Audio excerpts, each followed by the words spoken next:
Welcome to Stampscaping 101. I've had a question on the Brilliance Starlite Silver pigment ink pad. Okay, now this is a water-based, fast-drying pigment ink that I've used in previous videos, but the question came up, does this look kind of shimmery on just plain matte paper? Now, I've used it on things like foils before and iridescents and darker cardstock, okay? But I don't think I've used it on just, some regular cardstock like a glossy or a matte. So I thought I would check it out and see. And it just so happened that someone was talking with me about this Starlight Silver today, so I thought it was like fate. Maybe I should use it here. Okay, now one of the things about my pad is that it's a little bit dry, okay? If you're getting Brilliance pads at all, because of the nature of them, okay, no pun intended, but they are intended to dry quickly. So, if you have a pad like this, my pad looks okay, but I thought it was a little bit drier. I mean, I should get a re-inker for it. I have re-inkers for my black, white, and gold pad, but I really need it for all of them. Okay, so I'm going to be stamping out something that's bold and something that's delicate, so we can do a little comparison contrast type of thing. I'm kind of mopping off a little bit of my transition zone down here because I'm going to stamp this higher up in my composition in this case. All right. What I mean by that is I don't want to get a big, harsh line down here in the tone, so I just kind of mop it off a little bit so it transitions from kind of a wetter impression to a drier one down here, okay? All right, so that being said, let me stamp it out about so I'm stamping it out midway because I'll stamp out a quote stamp in here too. Now normally I would just want to go just straight silver on white, okay? I'd like a little bit more contrast, or I'd like some color in here. I could have laid down some tone first. Maybe I will do that, depending on how, dark this stamp's at. Now, I'm giving this a little bit more pressure. When you're stamping large stamps, go left, center, right, and I go a little bit of top and bottom like that. Get that impression like so. Okay. I have a tinge of blue in there. It's because I didn't clean this off completely, but that actually looks kind of cool, doesn't it? But look at that shimmery kind of surface like that. Now, the thing that I was kind of thinking about was I'm not sure if I'm going to have enough contrast between silver, because if you stamp this silver on something like a foil, it's going to be very, very reflective. Okay, now it remains to be seen. Let's take a look at this after it dries and see how it looks. Okay, so let's go with this loon stamp here. It just has like a kind of a series of kind of real delicate patterns on its back there. All right, I'm going to stamp it down here in the foreground. Okay. Okay, now that's much more silver. Okay, it has not so much of that blue tinge to it that my other stamp did. I don't know. Maybe that makes a kind of an argument for maybe not cleaning off your stamps very well. I don't know. Now, okay, now this one has some black, and I can just see it right now. Let me clean that off so I get a more pure version of it. Okay. Now, sometimes, or a lot of times, the inks dry differently, or they look differently when dry, okay? Naturally so, and you take out that moisture out of something, something is always going to be a little bit shinier when it's wet, right? So let's take a look and see what these look like when dry. You can let these just air dry like that, but heat setting will also take care of things in a very expeditious manner here. Okay. This pad's a little bit moister than I thought it was. Okay. Stamping it out like so. Okay, so there's our reeds. Okay, so let's see those. See, the bolder the impression, okay, the more kind of shimmery it's going to look. Look at that loon there reflecting that light like that. Okay, it might be a little bit wetter on the top perimeter. Maybe that's why it's so shiny right now. But overall, I mean, you can see what is happening here. I mean, they're going to be pretty reflective and shimmery like that. because it's reflecting so much light. That's why the body is disappearing like that, because it's reflective of so much light. Okay, so that's without any kind of light on it at all, right? It's a pretty dark value. It's a, it's, I don't know, it's maybe a little bit darker value than I even would have thought here. I mean, I've seen this kind of look before when I've done foils, and I've held it up to the light and kind of blocked out some light as well. But I don't know, it's a really good ink. The thing about this one is too, I mean, I've tried other metallic inks before, and I like them. The thing about, oops, I didn't stamp that. I stamped that a little crooked, but let's check out the text here. Let me heat set this too, because that's going to be more, of what we're dealing with here. But the one thing I like about the Brilliance ink, okay, unlike a lot of other, or maybe every other pigment ink pad, okay, no, I'm not talking about something like StazOn or something like that can stamp on anything. But one thing about this one in particular is that you can stamp it on your non-porous surfaces, your vellums, your foils, your iridescent papers like a Star Dream, okay? And they'll dry, where the oil-based pigment inks like a Claire or, maybe the Hero Arts, I don't know if these ones will dry, because I believe both of these are oil-based media, okay? And they don't really dry very well. This one says it's a heat-setting ink for fabrics, wood, clay, and more. But see, they don't mention something like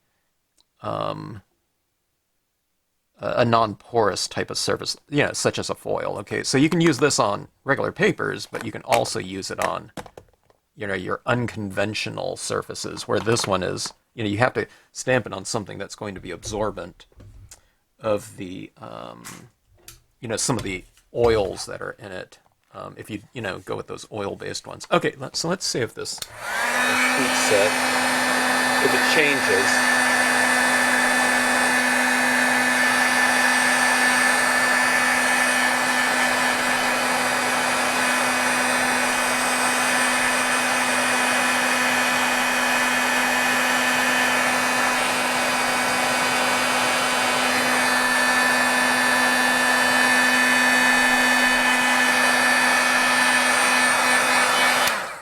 Boy, that blue tinge one sure looks good.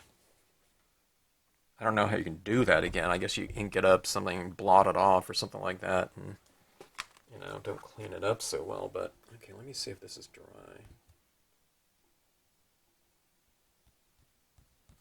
That looks pretty dry to me, okay. I mean, I have my ink on my fingers from touching that pad, but this is all completely dry. But let's check out the reflective nature of it on white. So this is what it looks on kind of white. Not that blue one, okay. It's more like these. But that looks pretty cool. That, okay. So, see that? Like I said, this is dry now. So you can't, your other inks aren't going to dry that fast on this. Okay, the pigment inks. Not that they're bad. I have those too, but it's just really nice having something a little bit more universal in terms of what it can be used on, okay. All right, so that is that. Let me do one more. I don't know, I think that's pretty cool looking. But let's do something, let me just do one on this dark one. Let's do that exact same composition right there, okay? Or, using the same stamps here. Let's do it on a really long, I don't know, this would be almost like too big for a bookmark, but just a really long piece. Oops, I have my plastic protective thing on there. I was wondering, why isn't it inking up here? Okay, let's go with this like here. I'll go a little bit higher up in the composition. And let's just see. Let's contrast this against, kind of the polar opposite in terms of value. So we're going, we went dark on light because the silver is darker than the white, but now we're going light on dark because the silver is lighter than the dark. Okay, so we'll be able to see kind of the opposite you know, kind of look of it. All right, go like this. And this is a glossy too, okay? So we're going dark glossy against white matte here, okay? And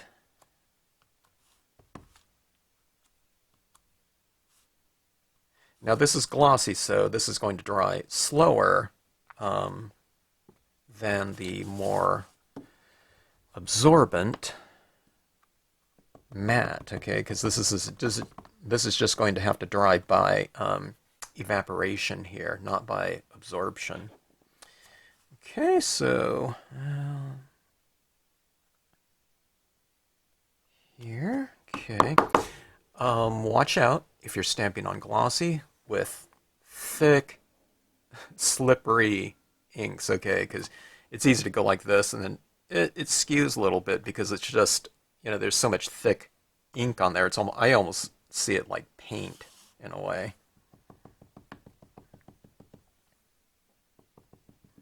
Okay, and let's see if I can't. Maybe I have this mounted a little bit crooked. Yeah, maybe a little bit. I just eyeball these types of things. I don't kind of stress out too much, if at all. Ah! I think I moved this. I put it down, and I think it went like that slightly. Like, I don't know, like a 1/16 of an inch. Yeah, it skewed it a little bit, like that, okay? Let's check out the reflective nature of it, okay? Let's do something up here that bothers me, even though this is just like a test piece. We got to have things the way we want them, right?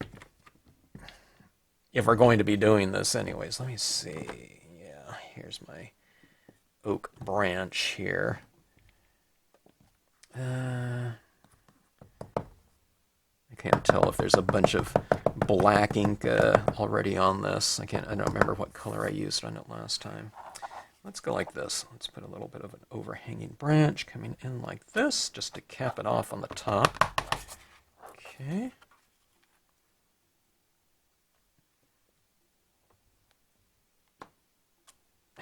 Okay. All right.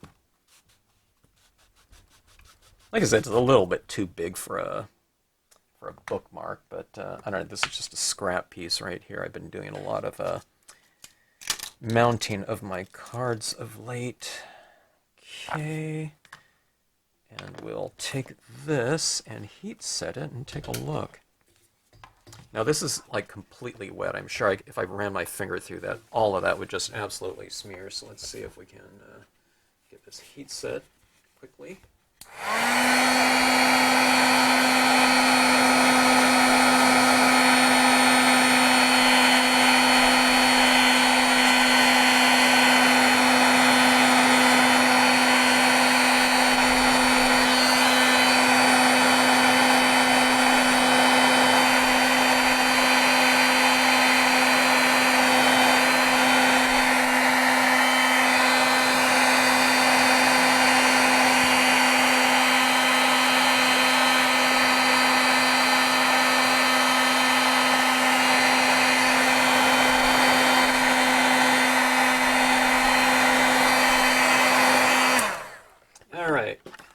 An interesting thing happened. It was very subtle. I don't know if you could see it, but when I was drying this with a lot of different types of inks, Brilliance, like when I dry the black Brilliance, graphite black, it's shiny and dark, and when I dry it, it becomes lighter looking and matte. Okay, that's when I know this one is dried. I can't really tell what happens with the white. Maybe the white gets a little bit more see-through, okay? But the silver, characteristic of the silver when dry, it seems to lighten up a little bit. Let me see. I think this is still a little bit moist right here.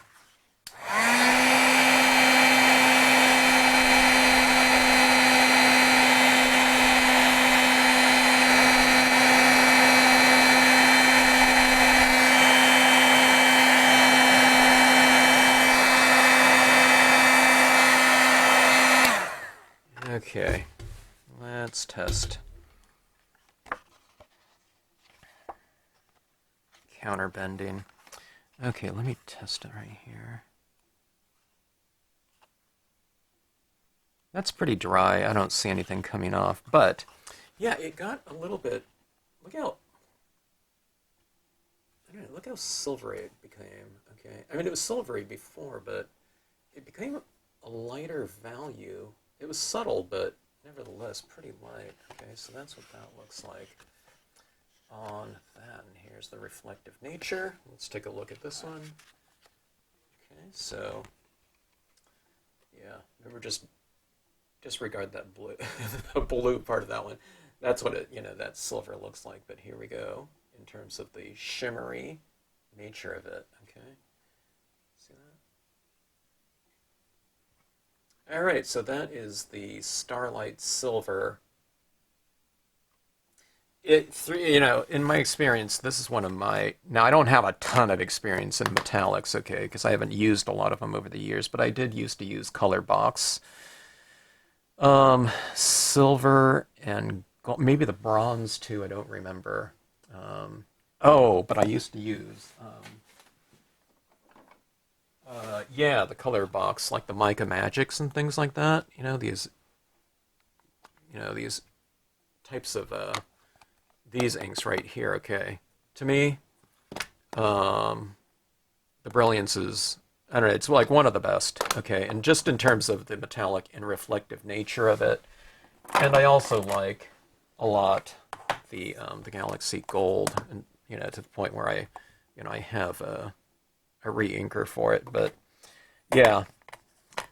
So anyways, I hope this came in handy for the individual that asked about it. And I don't know if anyone's ever curious about metallics. A lot of people, hey, you already have, it's like with a lot of us, it's like, I don't need to buy another pad. I already have like 3 metallics or something like that. But, okay, when those go dry or something like that and you're thinking about buying another one, my suggestion would be to look into anything Brilliance if it's the equivalent in color, because...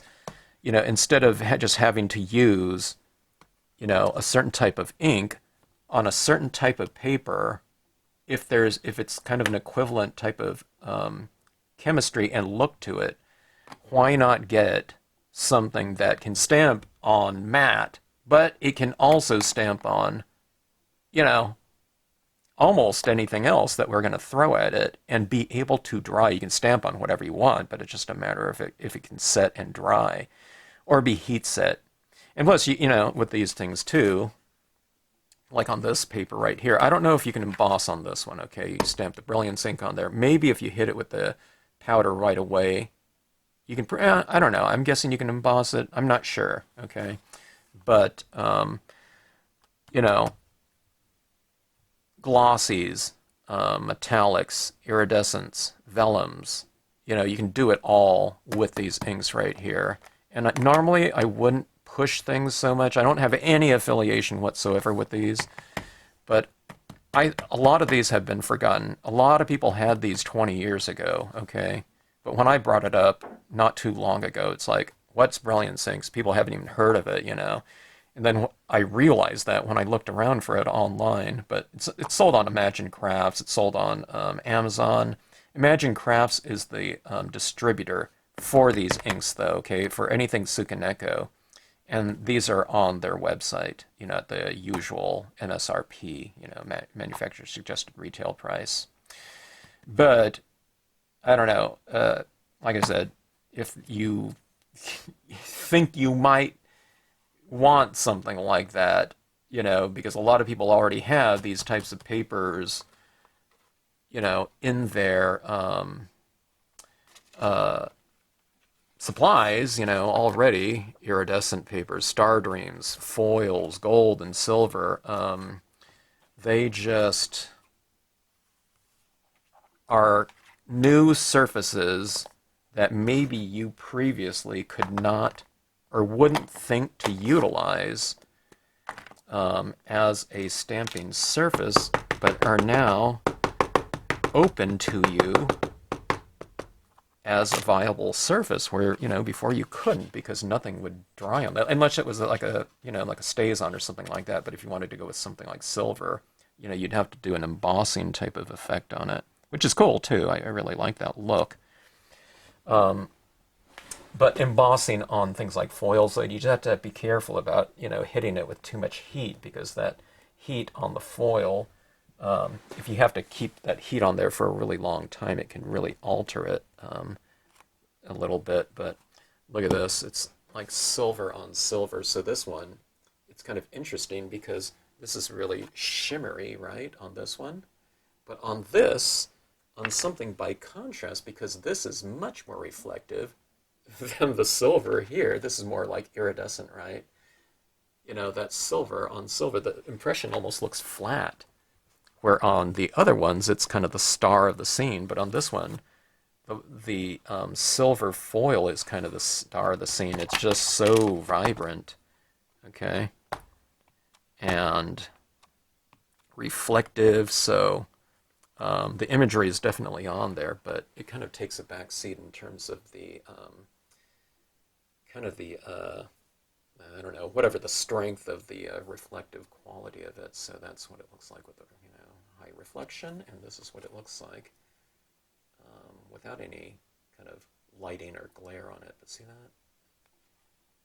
It's kind of like a different personality there on the thing.